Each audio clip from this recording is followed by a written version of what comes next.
Bonjour à tous, bienvenue dans cette 7e édition de Paroles de fans. Aujourd'hui, je vous offre le témoignage de Céline. Elle va vous expliquer en quelques mots comment elle a découvert Claude François. Je vous laisse l'écouter.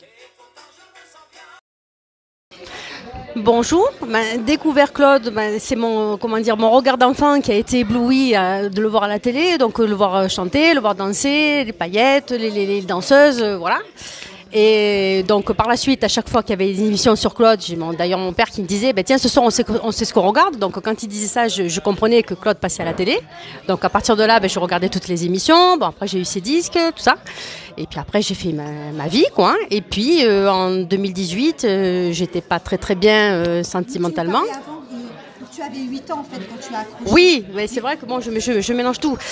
Et je sais plus comment j'ai appris son décès, ni par qui, ni tout ce que je sais, c'est que j'ai le souvenir où je suis montée dans ma chambre en pleurant et en criant et j'ai déchiré les posters que j'avais dans la chambre. Voilà, c'est le souvenir que j'ai. Et ensuite, donc, je disais donc, quelques années après, donc en 2018, j'étais pas très bien sentimentalement et j'ai voulu chercher un refuge. Donc j'ai dû voir certainement une pub sur Facebook et là j'ai voulu rechercher carrément tous les détails sur sa vie, quoi. Et je me suis, parce que Claude, il faut dire que j'ai écouté quand même pas mal de chanteurs, mais Claude a toujours été particulier dans mon cœur. Voilà. Pourquoi, comment, je sais pas. Peut-être sa voix, peut-être, je sais pas. Voilà. Ça s'explique pas. Et donc à partir de là, donc j'ai voulu en savoir plus sur sa vie. C'est là que j'ai découvert donc ce qu'il avait vécu, les années de galère, Ismaïlia, le départ d'Égypte et j'en passe, voilà. Et à la suite de ça, j'ai connu donc son entourage professionnel, personnel et voilà quoi, jusqu'à aujourd'hui.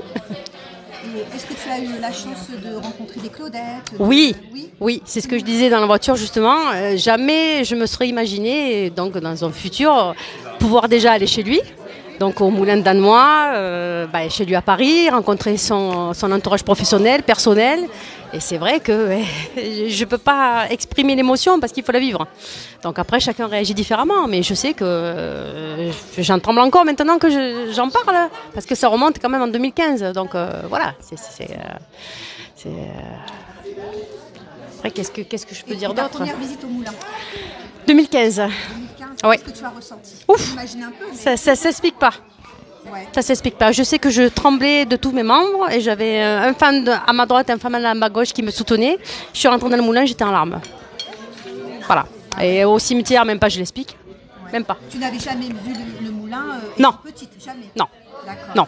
Et la première fois au cimetière en 2015, ça a été l'émotion qui est ressortie par rapport à toutes les années enfouies, quoi. Donc voilà.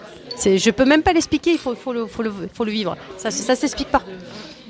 Et là, tu te retrouves aujourd'hui à Digne-les-Bains. Oui. Donc, tu assistes à un spectacle de Yannick Bons. Mm-hmm. Est-ce que c'est la première fois que tu le vois sur scène? Non, je l'ai connu, il va y avoir 7 ans, Yannick. La première fois que je l'ai connu, c'est chez Kitty, c'est une Claudette à Paris.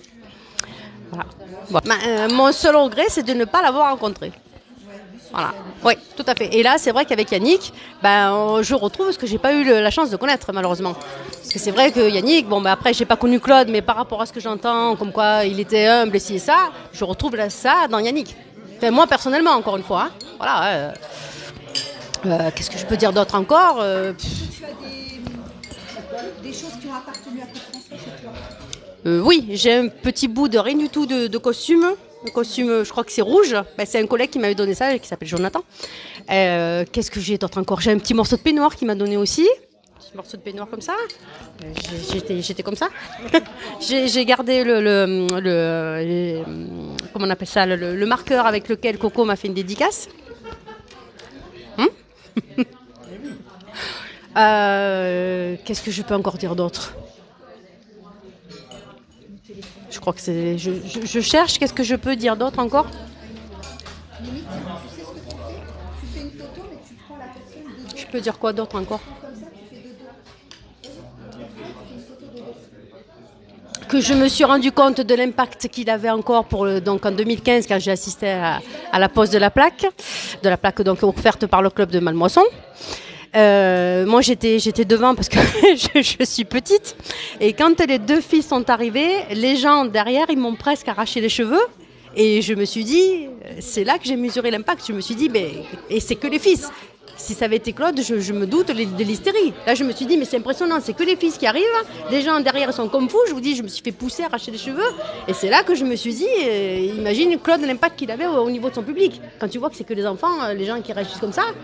Non, mais c'est vrai, c'est là où j'ai mesuré, quoi. Et j'avais une copine à côté de moi, elle avait les doigts qui avaient doublé de volume. Tellement qu'elle était... Oui, ça je l'ai vu, on m'a pas raconté, je l'ai vu. Ma copine Françoise, elle était comme ça. Voilà. Alors moi, je vais vous raconter quand je suis montée. Alors, place à Louise, hein, qui va nous raconter une petite anecdote, c'est ça, non? Oui, c'était lors du gala de Toulon. Donc, en fait, je connaissais un gars qui travaillait avec Claude François. C'était son secrétaire chauffeur, hein, voilà. Et il m'avait amené au gala. Et ce jour-là, j'étais devant la scène, il était en train de chanter « Je t'embrasse ». Et il s'avance vers moi, il me tend la main, il me fait monter sur scène. Donc moi, qu'est-ce que je fais? Je tremblais comme une feuille, hein. Donc je m'avance vers lui, il chantait « Je t'embrasse ». Il m'embrasse. Mais moi, je croyais qu'il allait m'embrasser sur les joues. Il m'embrasse. Il m'embrasse. J'avais les jambes comme ça. Excuse-moi, tu seras juste un accent de dos. Ça te va? Juste ça. Tu es obligé de me mettre c'est juste tes cheveux. C'est juste pour illustrer. C'est bon.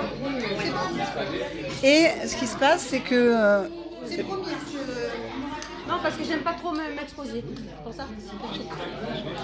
Oui, ça marche. Tu vois.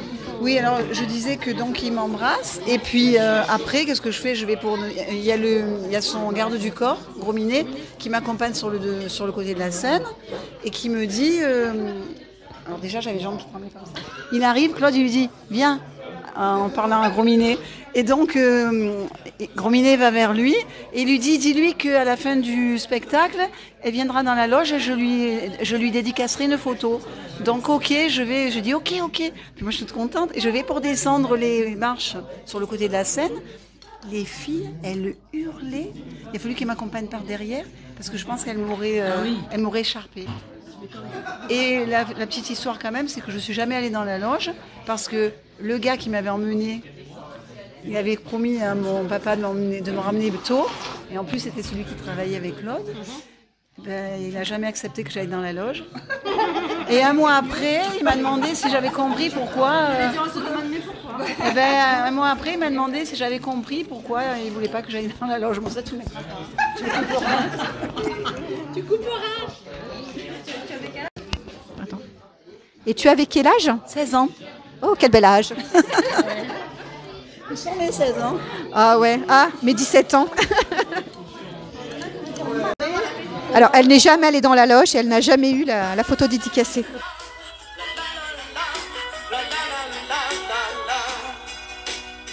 À part ça, la vie est belle.